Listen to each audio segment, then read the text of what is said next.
اور یہ اس سے بڑی سعادت اور کیا ہوتی ہے؟ اس لیے پوری دلچسپی کے ساتھ، پوری محبت کے ساتھ اس درس کو سنیں۔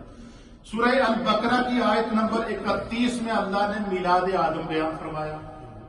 آیت نمبر 33 کے اندر اللہ نے میلاد آدم بیان کیا۔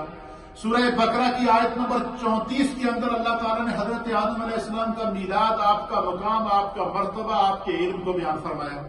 سورہ البقرہ کی آیت نمبر 35 کے اندر اللہ نے میلاد آدم، مرتبہ آدم، مقام آدم، تذکرہ آدم بیان فرمایا۔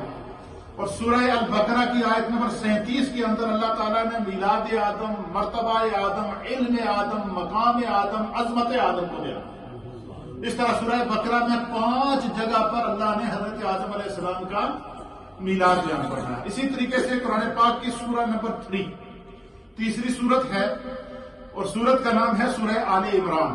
کیا نام ہے؟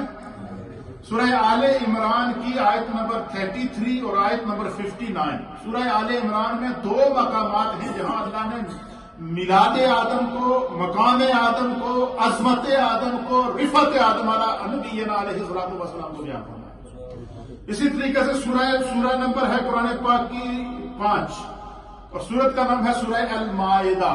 کیا نام ہے؟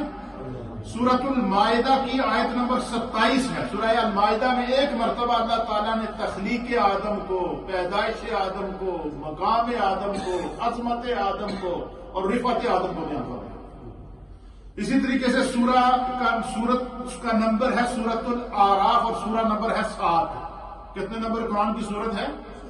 7 نمبر سورت ہے، اور سورت کا نام ہے سورۃ الاعراف۔ سورۃ الاعراف کے اندر 7 مقامات ہیں جہاں اللہ تعالیٰ نے پھر آدم علیہ السلام کی ہسٹری کو دہرایا۔ پیدائش آدم، مقام آدم، عظمت آدم، رفعت آدم، تخلیق انسانیت، عزت انسانیت، تکریم انسانیت، اور اس پوری عظمت کو اللہ تعالیٰ بیان فرما رہا ہے۔ تو سورۃ الاعراف کی 7 آیات ہیں، اور وہ 7 آیات کون کون سی ہیں جس میں اللہ نے حضرت آدم علیہ السلام کا میلاد اور آپ کا تذکرہ بیان فرمایا؟ وہ آیات ہیں سورہ اعراف کی آیت نمبر 11 کے اندر اللہ نے میلاد آدم علیہ السلام، تذکرہ آدم علیہ السلام۔ سورہ اعراف کی آیت نمبر 19 میں تذکرہ آدم علیہ السلام۔ سورہ اعراف کی آیت نمبر 26 میں تذکرہ آدم علیہ السلام۔ سورہ اعراف کی آیت نمبر 27 میں تذکرہ آدم علیہ السلام۔ سورۃ الاعراف کی آیت نمبر 31 میں تذکرہ آدم علیہ السلام۔ سورہ اعراف کی آیت نمبر 35 اور آیت نمبر 172 کے اندر اللہ تعالیٰ نے حضرت آدم علیہ السلام کا تذکرہ، آپ کا میلاد اور آپ کی عظمت کو بیان فرمایا۔ اس طرح سورۃ الاعراف میں 7 آیات ہیں، 7 مقامات ہیں جہاں خداوند قدوس نے ایک دفعہ پھر کائنات کو بتایا کہ میں نے اپنے آدم کو اپنے ہاتھ سے بنا کر کس طرح اپنی تخلیق کا شاہکار بنا کر کائنات کے سامنے پیش کیا۔ اسی طریقے سے قرآن پاک کی سورت ہے سورہ نمبر 17 نمبر سورت کا نام ہے سورۃ الاسراء، جسے سورہ بنی اسرائیل بھی کہتے ہیں۔ 15 سپارہ اپنے جگہ سبحان الذی اسریٰ بعبدہ، جس سورت کے اندر اللہ میرے محبوب کی معراج کو بیان فرماتا ہے۔ تو اس سورت کے اندر، سورۃ الاسراء کے اندر اللہ تعالیٰ نے 2 مقامات، سورۃ الاسراء کی آیت نمبر 61 اور سورۃ الاسراء کی آیت نمبر 70 کے اندر 2 مرتبہ اللہ تعالیٰ نے تذکرہ آدم علیہ السلام، میلاد آدم علیہ السلام، مقام آدم علیہ السلام، عظمت آدم علیہ السلام کو بیان فرمایا۔ اس کے بعد قرآن پاک کی سورت نمبر 18 ہے، اس کا نام ہے سورہ الکاف۔ کیا نام ہے؟ سورۃ الکاف کی آیت نمبر 50 کے اندر اللہ تعالیٰ نے 1 مرتبہ حضرت آدم علیہ نبی علیہ السلام کا ذکر کیا۔ پھر اسی طریقے سے سورت کا نام ہے سورہ نمبر 19 ہے، سورت کا نام ہے سورہ مریم۔ کیا نام ہے؟